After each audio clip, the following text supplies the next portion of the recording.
Hello everyone, welcome to AKS IAS. This is Santosh Koka. మనం conquer prelims అనే కొత్త series అనేది స్టార్ట్ చేసుకున్నాం. అందులో భాగంగా ఒకరోజు మనం క్విక్ రివిజన్ సంబంధించి ఒక సబ్జెక్ట్ నుంచి ప్రతి టాపిక్ కవర్ చేసుకుంటూ ఎంసీక్యూస్, మోస్ట్ ఎక్స్పెక్టెడ్ ఎంసీక్యూస్ కూడా సెకండ్ డే మనం చూస్తున్నాం.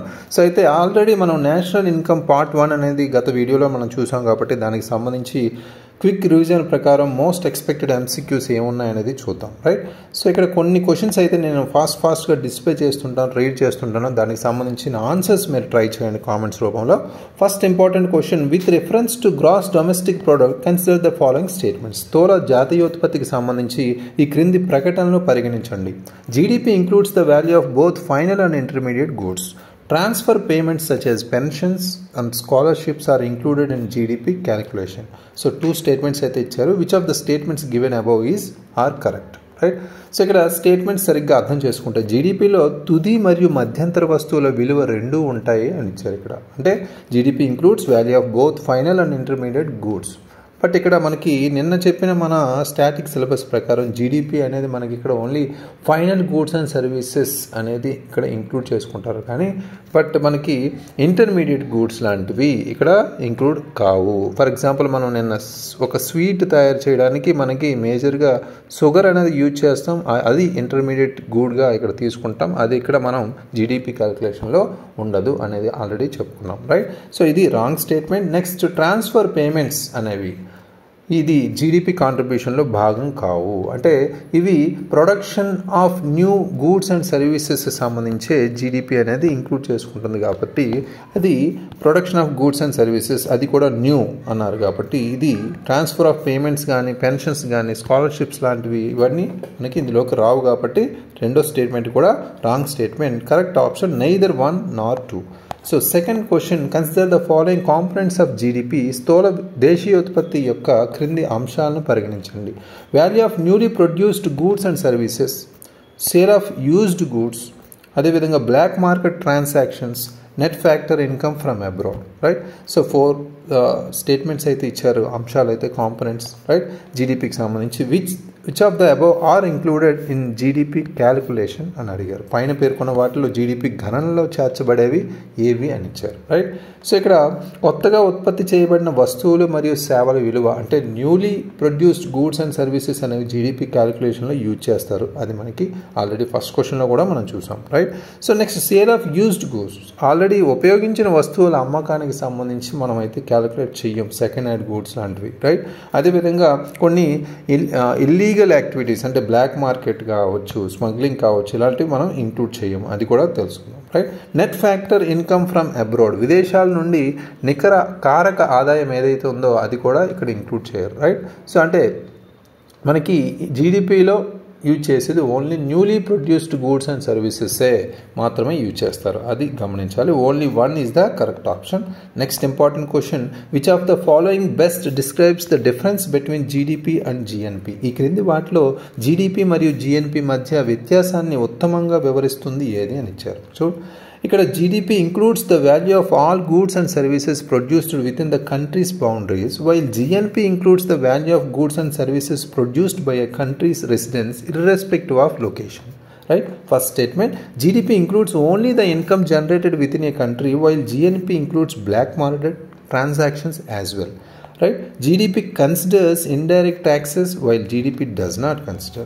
GDP accounts for depreciation while GNP does not అని ఇచ్చారు, రైట్? సో ఇక్కడ 4 స్టేట్మెంట్స్ మనం కన్ఫ్యూజ్ అవ్వకుండా మన యాజ్ పర్ స్టాటిక్ సిలబస్ మనం నిన్న డిస్కస్ చేసిన ప్రకారం మనం చూసుకుంటే ముఖ్యంగా జీడిపి అనేది టోటల్ ప్రొడక్షన్ అంటే ఒక కంట్రీ బౌండరీస్లోకి సంబంధించి జీడిపి అనేది క్యాలిక్యులేట్ చేస్తుంది. టోటల్ ప్రొడక్షన్ని విత్ ఇన్ కంట్రీస్ బార్డరీస్ సంబంధించి మెజర్ చేస్తుంది. జిఎన్పి అయితే ఆ కంట్రీ రెసిడెన్స్ ఎవరైతే ఉన్నారో అది ఎక్కడున్నా సరే, డొమెస్టికల్గా వాళ్ళ దేశంలో ఉన్నా సరే అబ్రాడ్గా ఉన్నా సరే ఆ ప్రొడక్షన్ ఆఫ్ రెసిడెన్స్ అంటే ఆ ప్రొడక్షన్ రెసిడెన్స్కి సంబంధించి ప్రొడక్షన్ కౌంట్ చేస్తుంది, మెజర్ చేస్తుంది అనేది ఇక్కడ తెలుసుకోవాలి, రైట్? అది simple difference between GDP and GNP. అంటే ఇక్కడ కరెక్ట్గా ఆప్షన్ మనం చూసుకుంటే సరిహద్దుల లోపల ఉత్పత్తి చేయబడిన అన్ని వస్తువులు సేవల విలువను జీడిపి కలిగి ఉంటుంది. అయితే జిఎన్పిలో దేశ నివాసితులు ఉత్పత్తి చేసే వస్తువులు మరియు సేవల విలువ స్థానంతో సంబంధం లేకుండా ఉంటుంది అనేది కరెక్ట్ ఆప్షన్, రైట్.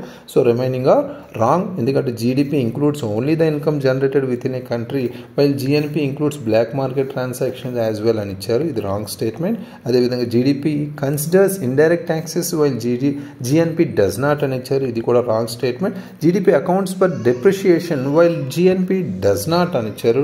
జీడిపి కూడా మనకి కంపల్సరీ జిఎన్పి అయినా మనకి ఇక్కడ డెప్రిషియేషన్ సంబంధించి మనకి డిఫరెన్స్ అయితే ఉంటుంది, రైట్. సో ఇది wrong statements. First is correct.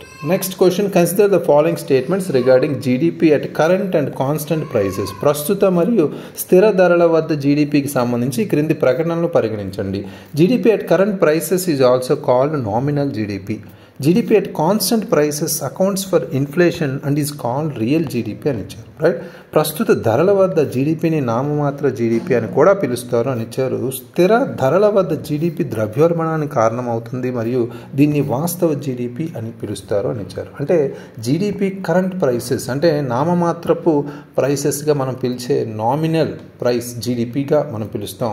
అది కరెక్ట్ ఆప్షన్, రైట్. సో ఇది మనకి మార్కెట్ ట్యాక్సెస్ని ప్రివైల్ చేయడానికి మనకి రిఫ్లెక్ట్ అయ్యి ఉంటుంది, రైట్. అంటే మార్కెట్ ట్యాక్సెస్ సంబంధించి మార్కెట్ ప్రైసెస్ సంబంధించి మనకి ఇక్కడ లింక్ చేసి ఉంటుంది. ఇందులో మనకి ఇన్ఫ్లేషన్ ఇంక్లూడ్ అయి ఉంటుంది, అది మనం గమనించాలి, రైట్. సో ఇది కరెక్ట్ స్టేట్మెంట్. నెక్స్ట్ మనకి జీడిపి అట్ కాన్స్టెంట్ ప్రైసెస్ అంటే స్థిర ధరల వద్ద జీడిపి ద్రవ్యోల్బణానికి కారణమవుతుంది మరియు దీన్ని వాస్తవ జీడిపి అంటారు. అంటే జీడిపి అట్ కాన్స్టెంట్ ప్రైసెస్ అంటే వాస్తవ జీడిపిగా అంటే రియల్ జీడిపి అని పిలుస్తారు. ఇక్కడ మనకి ఇన్ఫ్లేషన్ ఎఫెక్ట్ ఏదైతే ఉందో దాన్ని రిమూవ్ చేసి ఉంటుంది, అందుకనే మనం ఇక్కడ రియల్ జీడిపి ఫాలో అవుతాం. So 1 and 2 both are correct, right. So next important question, if the net factor income from abroad is negative, which of the following is true? విదేశాల నుండి నికర కారక ఆదాయం ప్రతికూలంగా ఉంటే ఈ క్రింది వాటిలో సరైనది ఏది అని ఇచ్చారు, రైట్. సో ఇక్కడ GNP will be lower than GDP, GNP will be higher than GDP, GNP and GDP will be equal, GDP will be 0, right.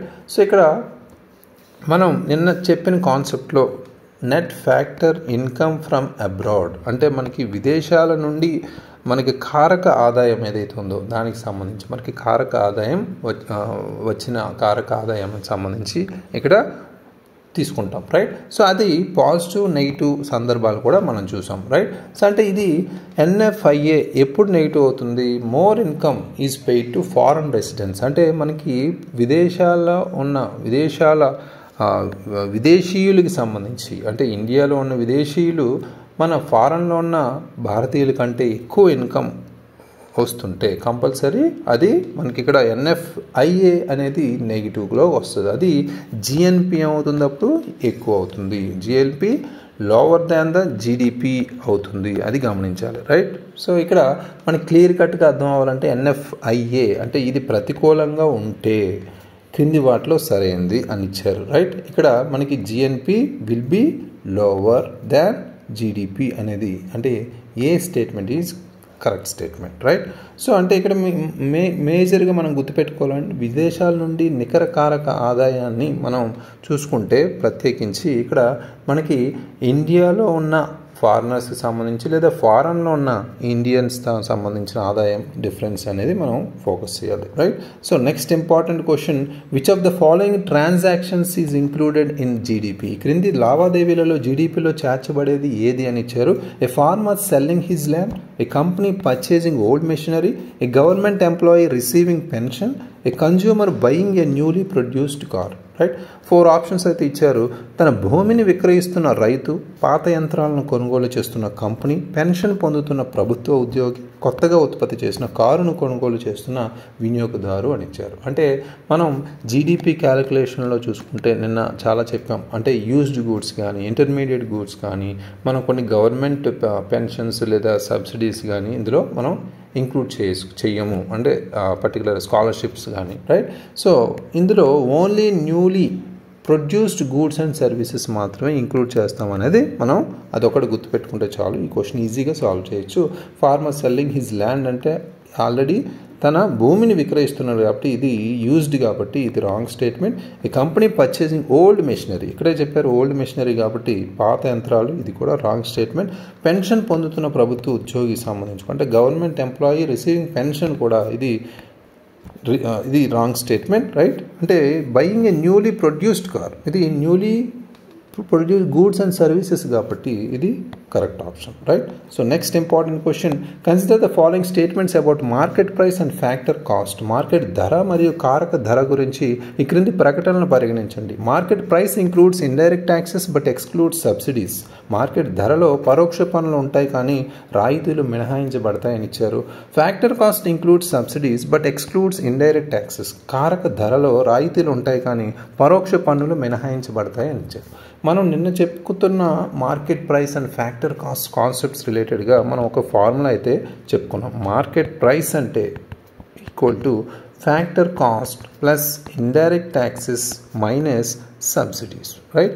So ఈ ఫార్ములా గుర్తుంటే మనం ఈజీగా ఇక్కడ మనం ఫైండ్ అవుట్ చేయొచ్చు. అంటే మార్కెట్ ప్రైస్లోకి ఇండైరెక్ట్ ట్యాక్సెస్ కంపల్సరీ ఇంక్లూడ్ అవుతాయి కానీ సబ్సిడీస్ అనేవి మైనస్ అవుతాయి. అదేవిధంగా ఫ్యాక్టర్ కాస్ట్కి వచ్చేసరికి సబ్సిడీస్ ఇంక్లూడ్ అవుతాయి, ఇండైరెక్ట్ ట్యాక్సెస్ ఎక్స్క్లూడ్ అవుతాయి, రైట్. సో ఫర్ ఎగ్జాంపుల్ నిన్న మనకి ఒక ల్యాప్టాప్కి సంబంధించి మనం తెలుసుకున్నాం. ల్యాప్టాప్ ఒక 50K అనే ప్రైస్ ఉన్నప్పుడు మనకి ఫ్యాక్టర్ కాస్ట్ అనేది ఫైండ్ అవుట్ చేయాలంటే 50K సంబంధించి ఇందులో GST 5K ఉంటే అది మైనస్ చేస్తూ, అదేవిధంగా ప్లస్ మనకి ఇచ్చిన గవర్నమెంట్ సబ్సిడీ 2K అని చెప్పుకున్నాం. మొత్తం మనకి 47K అది ఫ్యాక్టర్ కాస్ట్ అనేది నిన్న చెప్పుకున్నాం, రైట్.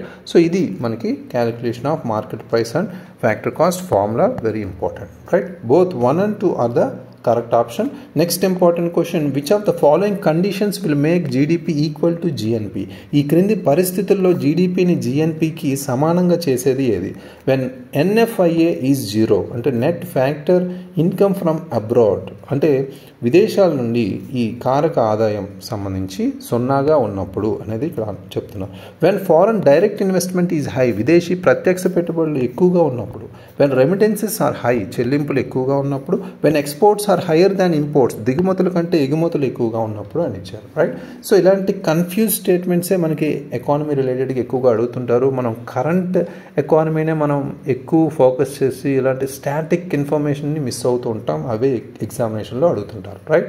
సో అయితే ఇక్కడ మనకి ఒక కంట్రీ నో నెట్ ఇన్కమ్ ఫ్రమ్ అబ్రాడ్ అనేది చూసుకుంటే మనకి ఏదైతే మనకి జీడిపి ఈక్వల్ టు జిఎన్పి ఎప్పుడవుతుంది, మనకి net factor income from abroad అనేది అసలు లేకపోతే అప్పుడు జీడిపి ఈక్వల్ టు జిఎన్పి అవుతుంది. అదొకటే మేజర్ కండిషన్ కాబట్టి, right. So when NFIA is 0 NFIA సున్నాగా ఉన్నప్పుడు మాత్రమే, రైట్. ఇది గమనించాలి. A option is correct option.